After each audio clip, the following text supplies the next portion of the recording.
Tranquilamente, bem-estar e qualidade de vida. Um programa do Ministério Público do Estado da Bahia, Guardião da Cidadania. Está no ar o nosso programa semanal Tranquilamente. Eu sou Aline Costa e estou com vocês mais uma vez aqui, lembrando da importância do autocuidado. Cuide-se bem, nossa saúde mental importa muito. Dados da Pesquisa Nacional de Violência contra a Mulher, realizada pelo Instituto Data Senado com cerca de 22 mil brasileiras em 2025, revelaram que 88% das mulheres já foram vítimas de violência psicológica em algum momento da vida. Cerca de 71% das violências foram testemunhadas por alguém, em grande parte por crianças, filhas das vítimas.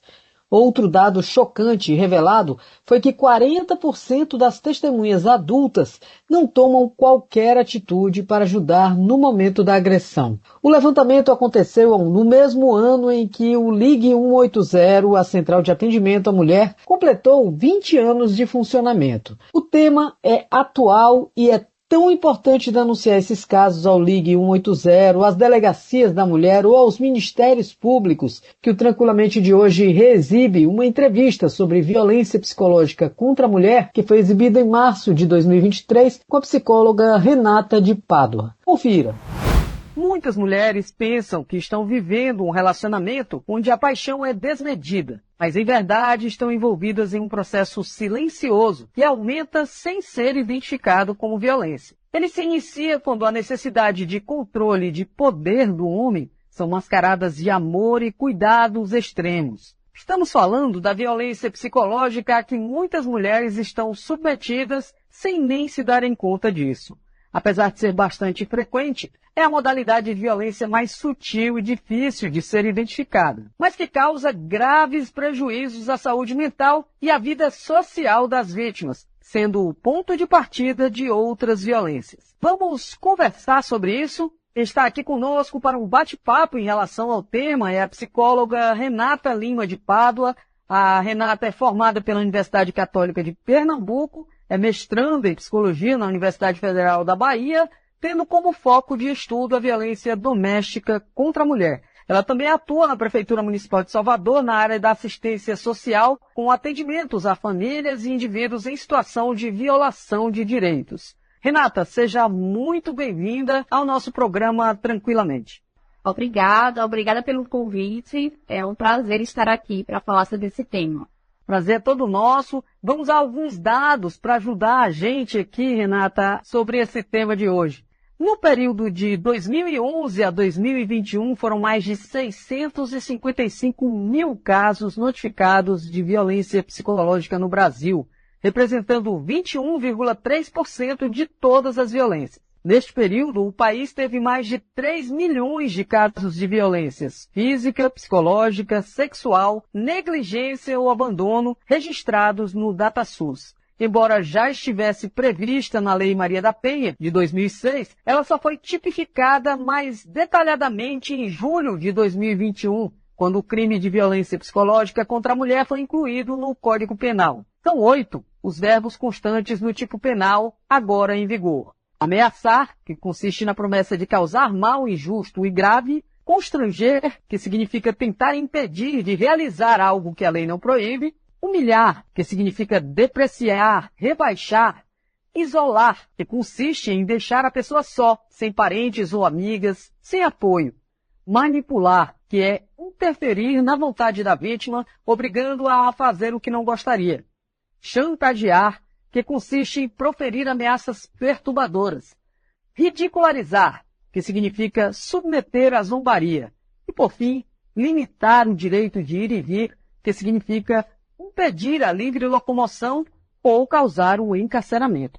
As marcas deixadas por essa violência psicológica na mulher são invisíveis, mas dilacerantes para a saúde mental. Então, a gente precisa realmente falar sobre isso. E eu começo perguntando a Renata, por que é tão difícil identificar a violência psicológica?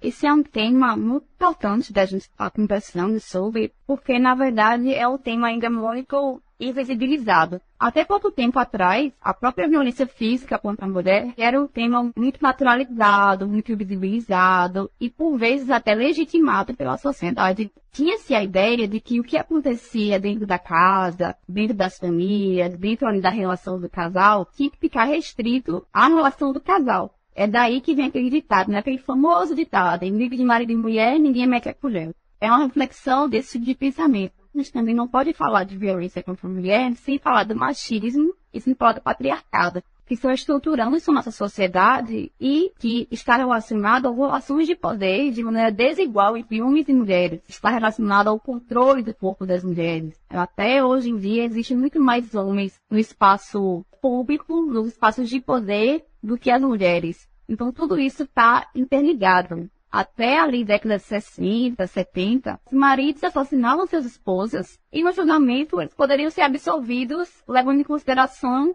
a legítima defesa da honra. Então, do ponto de vista histórico, isso é muito recente. A gente tem buscado, nós mulheres, os movimentos sociais, os movimentos feministas, temos buscado avançar nesse tema ao longo das décadas. A gente não pode deixar de falar também da Lei Maria da Penha, um marco importante no combate à violência contra a mulher, que foi em 2006. Então, até 2006, não tinha uma legislação específica para tratar da violência contra a mulher. Então, isso fala muito sobre como que o Brasil enxergava esse tipo de violência. Tudo isso interfere na dificuldade de identificação da violência. É importante a gente fazer esse breve históricozinho, né, para a gente poder entender por que dessa dificuldade, tanto em relação à sociedade, que ainda hoje é muito machista, muito patriarcal, quanto à naturalização das violências, principalmente da violência psicológica, que é uma violência mais silenciosa, é uma violência que a gente não consegue identificar, comprovar de uma maneira tão mais fácil quanto, por exemplo, a violência física. É um tipo novo que a gente ainda está entendendo como é que funciona, ainda está tentando identificar como é que acontece. Então, de fato, é uma violência muito mais difícil de ser identificada com todos esses fatores que eu tentei trazer aqui. É absurdo pensar que em 2006 uma primeira lei, né, tente proteger a mulher de algum tipo de violência, né, porque são várias. Não só a violência física e psicológica, tem muitas outras, né. Quais seriam os dados de antigamente, se a gente pudesse ter acesso a esses dados? Porque quantas mulheres passaram a vida casadas com homens em que o relacionamento era extremamente abusivo, extremamente machista, extremamente patriarcal, né? Então é uma situação muito complicada. E essa questão da violência psicológica, que como você falou, é mais difícil de identificar, é algo que a gente também não sente, né, de maneira concreta. Então passa por cima, não, ele não está fazendo isso, não é possível, né? A gente põe em dúvida essa questão e põe em dúvida os nossos comportamentos, as nossas reações em relação a isso, né? Como é que a gente pode identificar que um relacionamento, ele está se tornando abusivo psicologicamente? Tem a possibilidade da gente identificar isso? Tem. A gente precisa ficar alerta, né? Alerta aos sinais. O relacionamento abusivo é aquele relacionamento que você sofre abusos emocionais, abusos psicológicos, até mesmo abusos físicos. E a gente precisa estar alerta a esses sinais. Que sinais são esses? Por exemplo, quando passa a ter um controle excessivo, controle ali sobre o que a gente veste, o que a gente não veste, com quem que a gente fala, com quem que a gente não fala. E aí isso já pode levar também ao isolamento social, né? Muitas mulheres deixam de falar com amigos, falar com familiares, porque aquele parceiro, aquele companheiro diz que não é para falar, tenta restringir ali o acesso da mulher. Outro sinal importante que a gente pode ficar alerta é em relação às críticas excessivas, as críticas ali sempre evidenciando o nosso lado negativo, evidenciando os nossos defeitos, exacerbando as nossas inseguranças. Outro sinal importante que eu percebo em relação à culpabilização generalizada.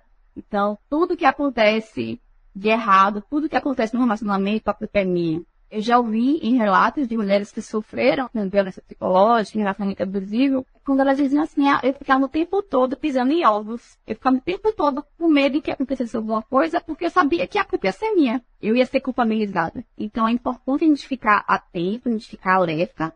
Inclusive, é comum também que esses sinais eles estejam presentes ali desde o começo do relacionamento. Só que muitas vezes a gente não percebe. Tem a questão também da naturalização da violência, de comportamentos violentos. Muitas vezes a gente acha, não, ele tá cuidando, ele tá ali sendo afetuoso, é um ciúme, mas que na verdade é um carinho. Então, muitas vezes a gente tem essa dificuldade de identificar que está sofrendo violência psicológica. E é importante a gente ficar atento a esses alertas, né? Muitas vezes a gente passa de brincadeira, de piadas, mas que na verdade é uma violência. Essa coisa que você fala assim, pode ser que haja isso desde o início da relação, mas em geral, as pessoas não percebem porque você até se identifica com determinados processos, porque a mulher também está inserida no mundo patriarcal, né? Então ela absorve isso de uma forma estruturante, como você falou, e acaba não percebendo porque ela mesma pensa da mesma forma. Se ele tem ciúme é porque ele ama, né? Se não tem ciúme é porque não ama. Esse sentimento de posse passa a ter um caráter bonzinho, assim, uma coisa que faz bem para a relação. As briguinhas também faz bem para a relação, né? Quem não briga, não vive uma relação. São características que a cultura nossa releva de forma muito profunda, né? Mas existe um ciclo da violência psicológica. Existe essa gradação, digamos assim. Qual é esse ciclo da violência? É verdade que ele começa apenas com uma tensão? Ou ele tá ali sutilmente, ali numa brincadeira e daqui a pouco ele vira algo mais sério? Eu vou falar sobre isso, mas eu queria não deixar passar essa fala que você trouxe em relação a essa estrutura que a gente vive. Então, muitas vezes a gente fala assim, é uma sociedade machista e patriarcal. É uma sociedade machista e patriarcal, mas nós estamos inseridas nela. Eu estou aqui, a sociedade está ali. Nós estamos inseridos. Então, nós naturalizamos comportamentos, nós somos influenciados e nós podemos influenciar atualmente a sociedade, não é algo, nós estamos à parte. Nós reproduzimos esse comportamento e podemos também influenciar que novos comportamentos sejam realizados, sejam naturalizados. Então, achei interessante esse momento que você trouxe assim, na sua fala. Voltando à pergunta, existe uma autora chamada Lenore Walker e ela trouxe os chamados ciclos da violência. É interessante porque ela explica de uma maneira mais didática, então fica um pouco mais claro para a gente acompanhar como é que funciona esse ciclo. Mas é importante a gente lembrar que a gente não pode generalizar, né? Cada caso é um caso. Existem mulheres que não seguem essa regra, né? Ou essas etapas do ciclo se sobrepõem. Então é muito algo assim didático para a gente ter mais clareza, para identificar, mas não generalizar. E aí a primeira etapa do ciclo que ela fala é justamente o momento da tensão, que você estava falando, né? É aquele momento que o homem ele fica um pouco mais agressivo, que ele eleva o tom de voz, que ele começa a proferir xingamentos, humilhações, por vezes quebra objetos da casa. Eu já ouvi um relato de mulheres que falavam assim para mim. Ele dizia, eu vou quebrar tal coisa para não quebrar você. É aquele momento ali de tensão, aquele momento que você fica com medo do que pode acontecer. A segunda etapa do ciclo da violência seria justamente a explosão da violência, geralmente a violência física.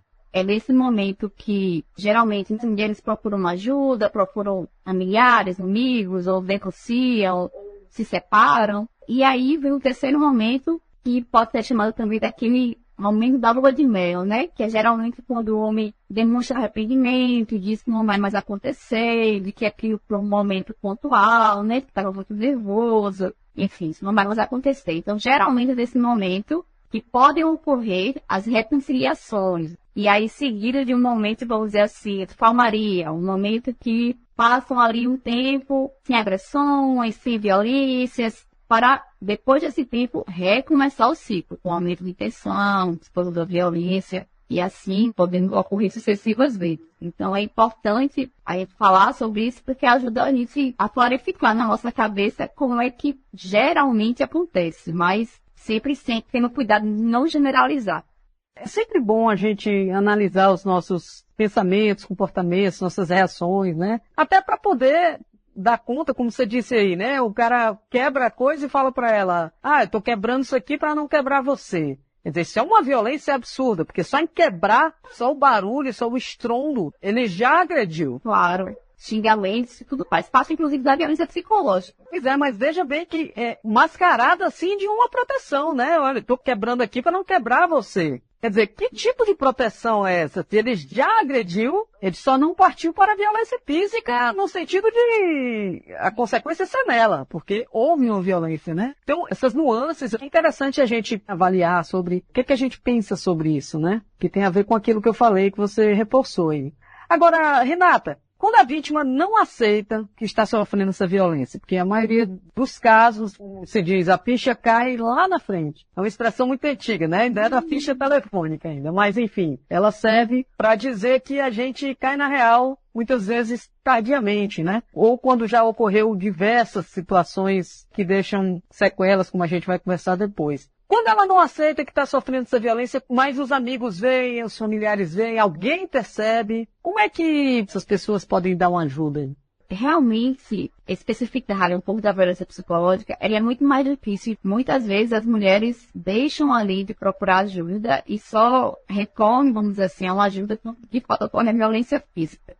Isso pode acontecer por diversos fatores, seja naturalização de comportamentos, não identificação de que está sofrendo violência, seja a dependência emocional, a dependência financeira. Esse assunto da violência doméstica e da violência psicológica é um assunto muito complexo. E eu costumo dizer que não existem soluções fáceis para assuntos complexos. Amigos e familiares podem estar atentos em sinais de que isso está acontecendo, podem conversar com essa mulher, tentar entender o que está acontecendo, tentar mostrar os sinais de que eles estão percebendo que alguma coisa está ocorrendo, mas ao mesmo tempo ter cuidado em relação aos julgamentos, porque como eu trouxe aqui um pouco, é uma situação complexa. Muitas vezes as mulheres não identificam que estão sofrendo a violência, ou muitas vezes identificam, mas tem uma série de fatores que faz com que aquela mulher, naquele momento, decida permanecer ali naquela relação. Então, é importante amigos e familiares estarem atentos, tentar contribuir, tentar ajudar, mas tem muito cuidado para não culpabilizar, porque isso também acontece muito. Aquela mulher tá ali porque quer, tá ali porque gosta. E não é assim que acontece. Ela está sendo vítima de uma violência e a gente não pode revitimizar a mulher, né? Culpabiliza melhor mais ainda.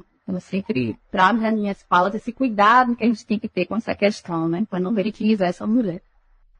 Até porque o fato de você não identificar violências psicológicas ser mais difícil de ser identificado, digamos assim, por mais que você esteja vendo alguma coisa que está acontecendo ali na relação, você não vê muitas outras que estão ocultas, que é esses fatores aí de dependência financeira, de dependência emocional. É mais difícil, sim, de perceber a violência psicológica. Mas, se for amigos mais próximos, familiares mais próximos, ficar atento, porque geralmente a mulher pode mudar o comportamento, ela pode ficar mais calada, ela pode ficar em isolamento. Por exemplo, antes ela costumava sair, costumava conversar com os amigos, hoje ela já não sai.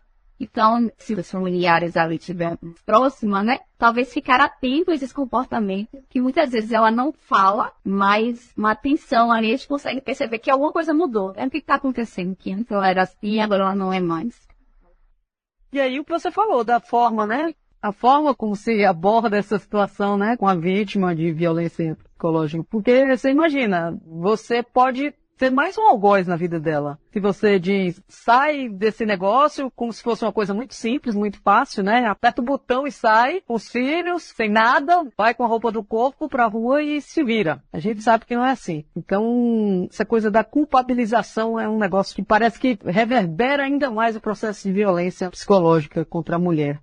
Alguns comportamentos masculinos, Renata, como ciúmes, a tentativa de controle, eles são naturalizados pela sociedade machista e patriarcal, como você já mencionou aqui. Qual o desafio para que as pessoas, tanto homens quanto mulheres, entendam a existência de uma violência psicológica no relacionamento? Qual é o grande desafio?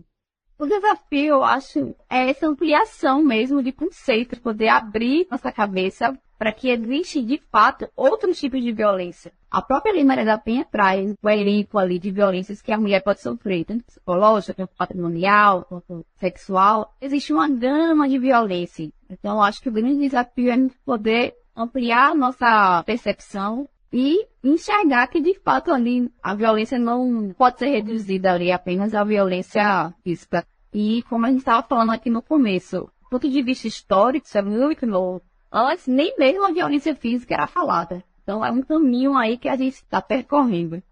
Então, acho importante falar sobre essa coisa recente do ponto de vista histórico, principalmente porque tem uma pergunta que eu quero fazer a você que eu acho importantíssima. Há pessoas que ainda estão vivendo esse processo de violência psicológica há anos no seu casamento e que não percebem ou percebem e não conseguem sair.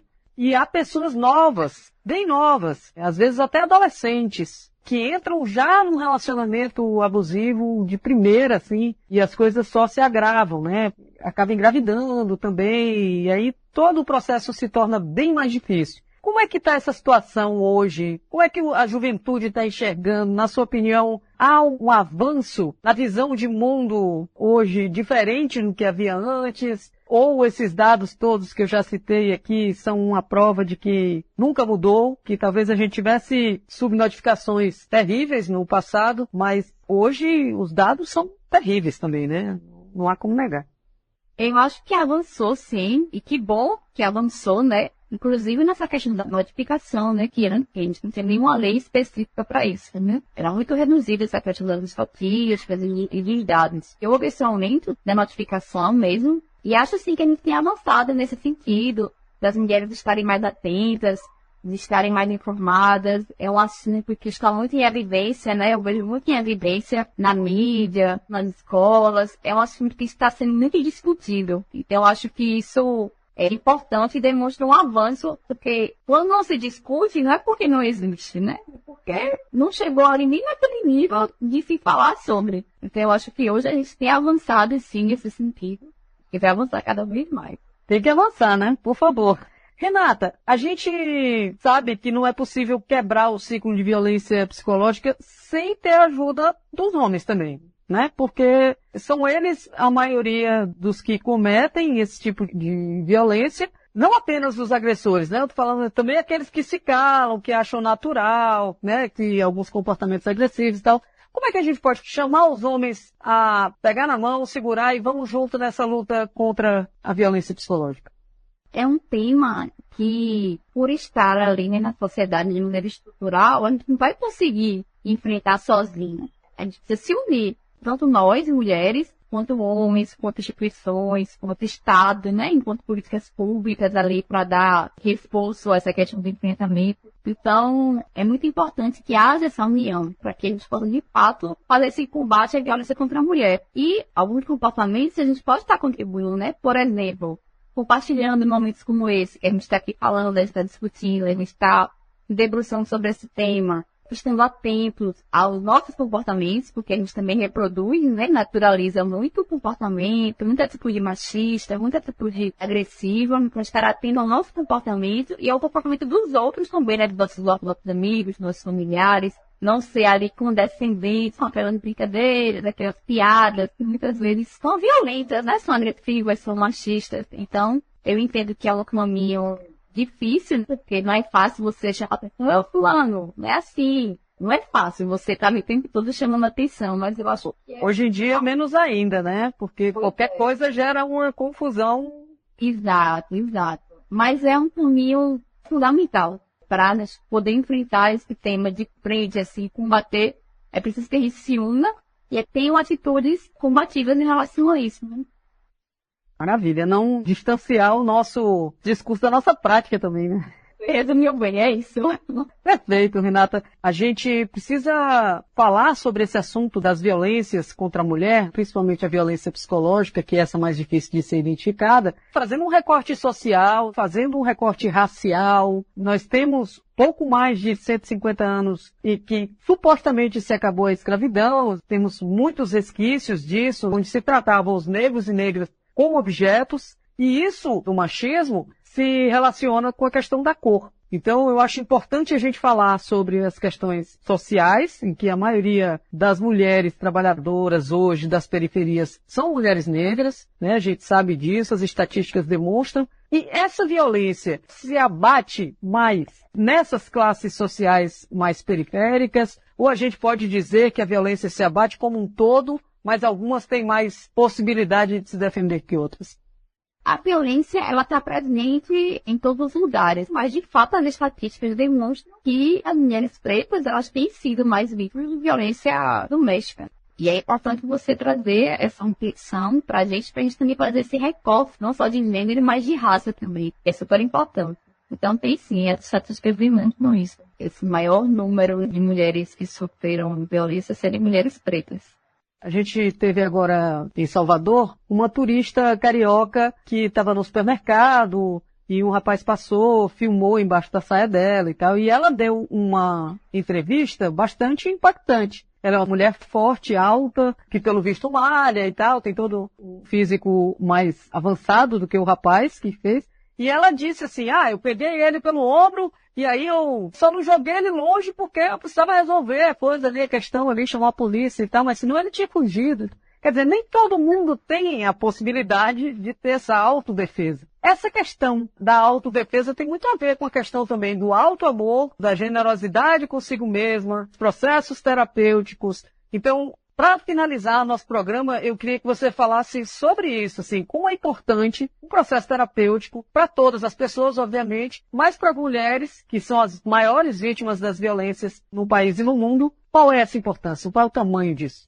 É importante que a mulher esteja em acompanhamento psicológico, que seja um acompanhamento que ela se sinta acolhida, que ela se sinta bem, que ela possa trabalhar aquelas questões de contexto ali que ela está vivendo naquele momento. Quando a gente fala de acompanhamento psicológico, geralmente a gente se lembra do acompanhamento individual, né? Que é o mais comum e que é muito bom também, que vale super a pena. Mas não existe só acompanhamento individual, existe o acompanhamento em grupo. Que eu particularmente gosto muito. Eu acho muito interessante porque no processo grupal terapêutico, você consegue ali ver outras mulheres, você consegue compartilhar sua história, você consegue se identificar, ver que não é uma questão sua, é uma questão coletiva, como você trouxe aí em alguns momentos. O fato da mulher sofrer violência não é um fato individual, é um fato coletivo, é um fato que tem a ver com a questão social, com a questão política, com a questão cultural. Até com a questão econômica, né? Porque econômica, quando você tem uma crise econômica, tudo...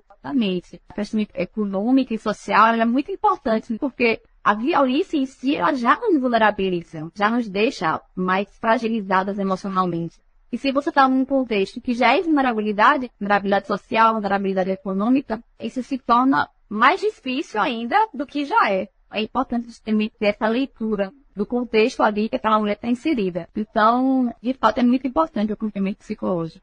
Maravilha, Renata. Muito obrigada, viu? O nosso programa chega ao fim agora. A gente volta com a Renata de Pádua na semana que vem, abordando outros aspectos da violência psicológica contra a mulher. Na verdade, as consequências que são drásticas disso. Renata, muito obrigada pela disponibilidade. Eu adorei conversar com você. Acho que é um assunto importantíssimo. Você foi esclarecedora, foi super didática nas respostas. Os ouvintes, com certeza, precisam desse tipo de tema para se alertar, para compartilhar, para trocar ideias com outras mulheres, com outros homens também, né? Muito obrigada.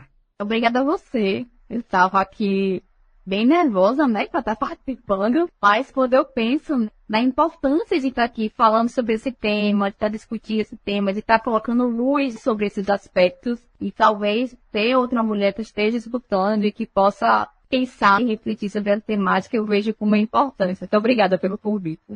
Bom, a gente sempre termina, Renata, o nosso programa com uma sugestão de música feita pelos nossos entrevistados. Então, eu quero pedir que você sugira uma música para a gente tocar aqui na Rádio MP da Bahia. Deixar aí os ouvintes com mais uma mensagem de reflexão sobre a nossa conversa de hoje. Eu pensei na música Respeita, da artista Ana Kleiner, e eu acho que é uma música que fala sobre a temática, que eu acho que é uma música que traz algumas reflexões para a gente pensar sobre violência, pensar o nosso papel, assim, nessa questão. Não esqueçam que todos os programas ficam disponíveis na aba Especiais, na página da rádio, tranquilamente, na Rádio MP da Bahia, conectada com você noite e dia. Até a próxima quarta-feira. O Tranquilamente é um programa da Rádio MP da Bahia, do Ministério Público do Estado da Bahia. Replicado pelo Ministério Público do Estado de Goiás, por meio de termo de cooperação firmado entre ambas instituições. Clique aqui na descrição do programa para acessar links e informações compartilhadas pelos participantes. Superintendência de Gestão e Recursos Humanos. A gente se cuida.